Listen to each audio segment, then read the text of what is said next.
Content creator kakasuhan matapos pumasok sa freezer ng isang convenience store. The Jet2 holiday. And right now, you can save £50 per person.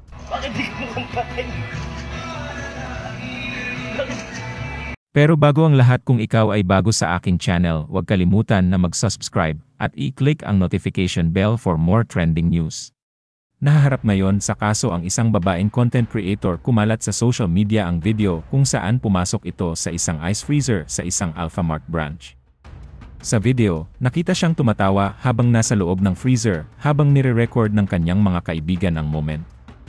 Ang mapaglarong kalokohan ay nagtaas na ngayon ng mga alalahanin mula sa convenience store at sa publiko.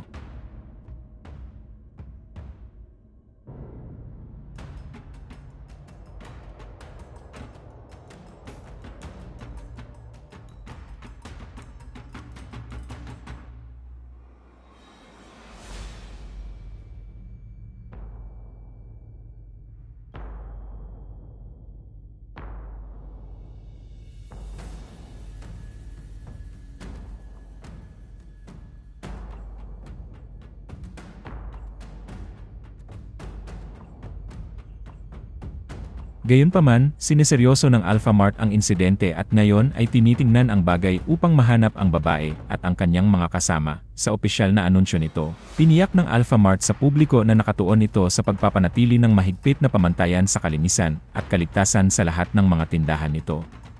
Pinaalalahanan ng kumpanya ang lahat na ang mga kagamitan tulad ng mga freezer ay inilaan para sa wastong paggamit, hindi para sa libangan o nilalaman ng social media. Upang matiyak na mananatiling ligtas ang mga customer, inalis ng Alfamart ang lahat ng yelo sa freezer na iyon kaagad pagkatapos lumabas ang video.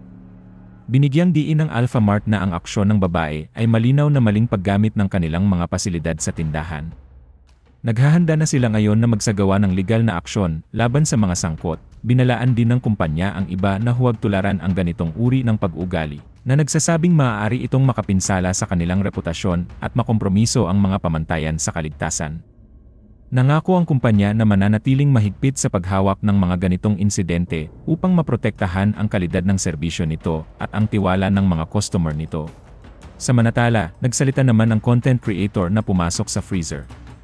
Sa isang Facebook live video, humingi ng paumanhin si Binuya para sa kanyang mga aksyon, na tiniyak sa publiko na wala siyang masamang intensyon at ang stunt ay sinadya lamang na maging bahagi ng kanyang vlog content. Sa kabila ng paghingi ng tawad, may kasamang katatawanan ang tono ng kanyang video na nakita ng ilang netizens na hindi sincero. Sumutsaring mag-public apology ka sa ano? Diyan mag-public apology ka na dyan. Wala, gusto ka matulog dun eh, masarap, malamig. Parang naka-aircon ka, Kim. Masarap yung yelo. Dami namang lang. Bahala sila, sanay na ako kung anong ginasabi nila sa akin. O, mga iba, totoo, mga iba hindi. Kaplastikan na lang. Mukha ka daw bilis ang isda. Ay, hindi ako isda, tao ako. Umasin daw ang yelo sa Alfamart. Bakit aasim? Bagong ligo ako nun. Kahit daw naka-plastic ang yelo, dirty na daw kasi dirty ka daw.